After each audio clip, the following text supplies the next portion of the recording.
Hey guys, what's going on? It's Nova TCG. This is Lion here today. I did promise you guys that I would do a deck profile of the deck that I've been running at my locals, and so I'm going to go ahead and just run this off really quick for you. I actually haven't even had a chance to organize anything yet. I just really wanted to get this video out and done real quick because I haven't done anything in a good couple weeks, I know. So I'm just kind of cutting through the cards here and breaking them down really quick. So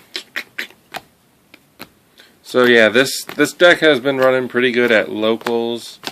It's not very powerful competitive wise, but it does what it's supposed to do. It's a, I guess I should tell you what it is. It's a super defense robo deck. And yeah, it went pretty toe to toe with a lot of. I was playing, I think, zombies earlier. I've beaten a couple Dragon Ruler decks with it. Granted, they weren't very well piloted, but we're just not gonna we're not gonna talk about that. Almost done here with the monsters. I know this is very unprofessional of me, organizing everything as I'm putting the actual video together. Alright, so, deck profile time. Alright, first card that I run, this is actually, the first card is my tech card. This is Scrap Recycler. For those who don't know what it does, when it's normal or special, you can send a machine from your deck to the graveyard. Once returned, you can return 2 level 4 machine type earth monsters from the graveyard to the deck and draw 1 card. Even in early game, he's amazing because of another card that I run in here that I'll run over towards the end of the monster list actually. But having machines in the graveyard for this deck is not a bad thing at all. And if you've already got a level 4 in there and you send another level 4, it's draw power, which is always a good thing to have in this deck. Next is Genex Ally Birdman, just a generic tuner, and the way that Super Defense Robos work, when you pull 2 out at a time on your first turn, and then you bounce 1 back for Birdman, instant synchros, which is pretty good. The heart of this deck for me, I run triple Monkey, triple Elephant, and triple Leo. If you don't know what Super Defense Robos do, they let you... When they're normal summoned, you can special summon another one from your hand.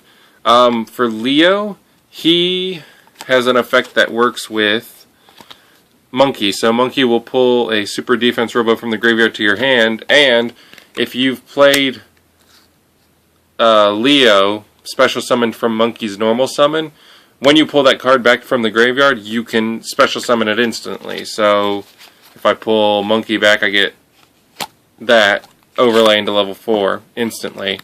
It lets you go into things like Geargeriano X, Utopia, generic force splashes that you play in the deck. I'll go over the entire extra deck as we go through this. But yeah, so that's just a little rundown of the idea. And then 2 Orbital 7s, because you can also special summon Orbital 7 with the Super Defense Robos. I'm not sure if the Defense Robos were centric to any story as far as characters go, but I don't know why Orbital 7 works with them, but he does. And he's another level 4, so it works. The only downside is that he's a light machine, so he can't really play off the Earth Machine card effects I run. But next up, I have triple Machina Cannon and triple Machina Gear Frame. I run Cannon because he's level 8, and he's easy to special summon. The purpose of this deck is mostly level 8 rank summons, or rank 8 XYZs, I'm sorry. And Machina Cannon, or Machina Gear Frame to search out Cannon. For those of you who don't know, you special summon Cannon by sending a monster in your hand to the graveyard. So more graveyard fodder for this, what is my favorite level 8 card. I run triple Gear Spring Spirit. Gear Spring can be special summoned as long as you have 1 machine monster in the graveyard and only machine monsters in the graveyard. So, gets a little tricky once you start XYZ summoning, but there's a trick for that and I'll show you guys later. This card is amazing even just as on its own, because when you summon it, you're allowed to, once per turn, target a monster on the opponent's side of the field and make their attack 0. That's better than turning anything into defense or flipping something down or just running it over. No, you're going to make it 0 and then pulverize it. It's absolutely amazing, and I love this card.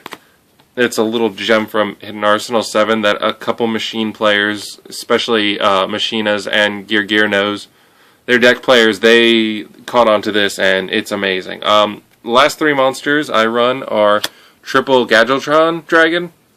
I do this because I run Geartown, and it is great for trade-in. It's great for level 8 XYZ summoning. The only downside is that it can sometimes be a dead draw in the hand, and I'm kind of thinking about taking it down to 2, but I don't have anything to kind of take its place yet, so we just run 3 for trade-ins. Going over the magics next, and now I gotta organize these. I really should have done this ahead of time. Let's see, I think they're all in order now, so let's go ahead and go over these real quick. Keep this one for last. The first 2, Geartown. I told you guys about this. Field spell, just to take care of anything any other field spell players are going to play. Dark Worlds, just get that Dark World Gates out of there.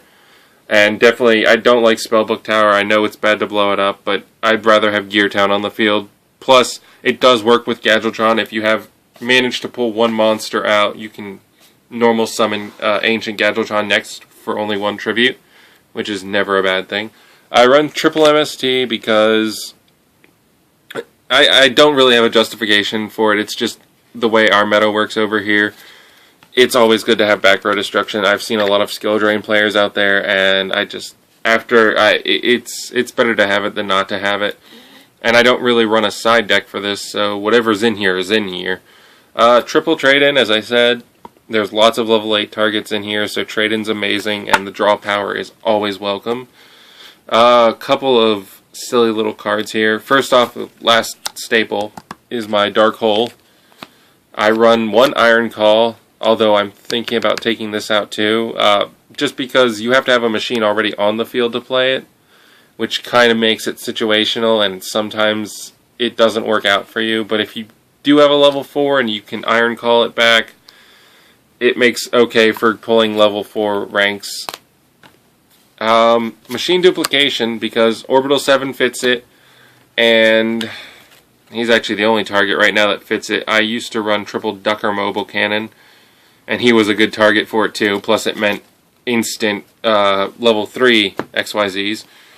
But it's still cool. If you've got Orbital on the field, you drop Machine Duplication and pull your other one out, and you just go into a level 4. Or a rank 4 XYZ, and it's okay. The last magic card, and this is my special tech, Soul Release.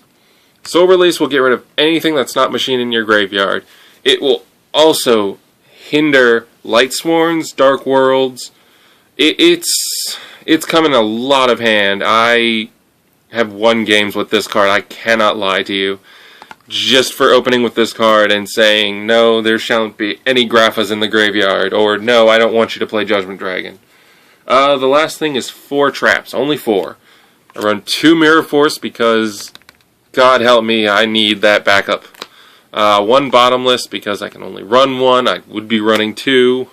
And a Solemn Warning because I need more destruction to keep this deck is really slow.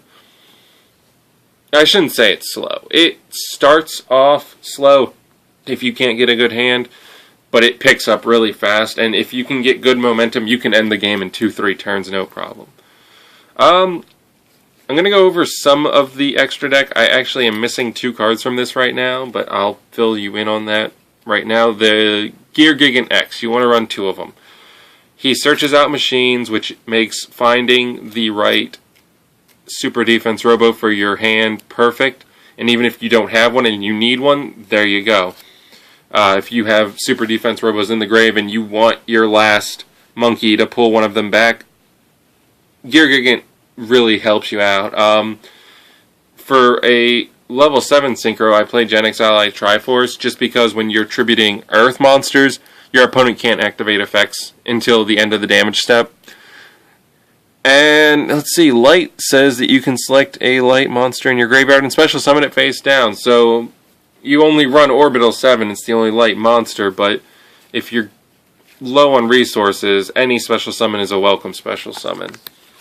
For the level 6, I switch out between Gaia Knight for his 2600 attack and HTS Psyhemoth. I think that's how you pronounce the name. I don't have him out, he's in my binder right now, but HTS Psyhemoth lets you banish monsters after battle, which is pretty cool because getting over big monsters is always a problem. And because you are running Genix Ally with level 8s, why not Star Eater? I don't even have to explain this. Star Eater is amazing, and that's all there is to it. It's level 11. I'm getting my terms mixed up. I'm sorry.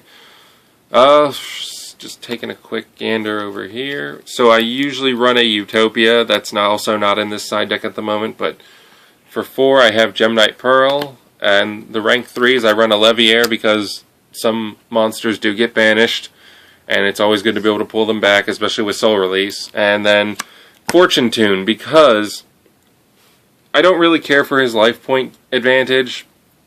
Yes, he is weaker than Zen mains, but when he's sent to the graveyard, you get to send him back to your extra deck and 2 level 3s back to the deck.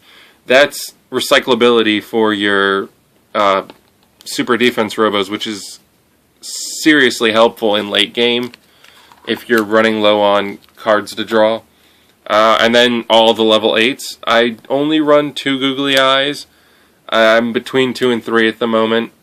I do run 1 number 40 and a number 15. I'm thinking about running 2 number 15s because he has come in and saved many games before too. And then, oh hey, there's my 3rd Googly Eyes. And to finish it off, I run a Galaxy Eyes Tachyon because when your opponent will try and stop your direct attack with something like, or not stop it, but if they try and play a Gores on you and his effect is off, it makes for something beautiful. They'll either not play the Gores or they'll let you attack a second time, and that's completely up to them. But yeah, so that's most of the extra deck, except for what I don't actually have right now. And again, I know this is a very poorly put together deck profile, and I apologize, but so yeah, that's my deck. Let me know what you guys think. If you have any suggestions on how to make it better, let me know. I know some people say run Fortress over Cannon and run Elemental Dragons and turn this into a rank 7 deck. I am much more partial to rank 8s just because Tachyon Dragon. I also happen to really love Googly Eyes. I don't think I really went over his effect, but most of you guys already know what it does. When he hits the graveyard, you get to banish a super defense, special summon him back, and then put another super defense under him if you have it. The best part is that even if you don't have it, you can still bring him back for that last little hurrah. So, yeah, let me know what you guys think. Don't forget to like and subscribe. I will try and get more deck profiles going up as soon as possible. I can go over my Blue Eyes deck next week, probably. So, until then, this is Lion signing out from Nova TCG. I'll catch you guys later.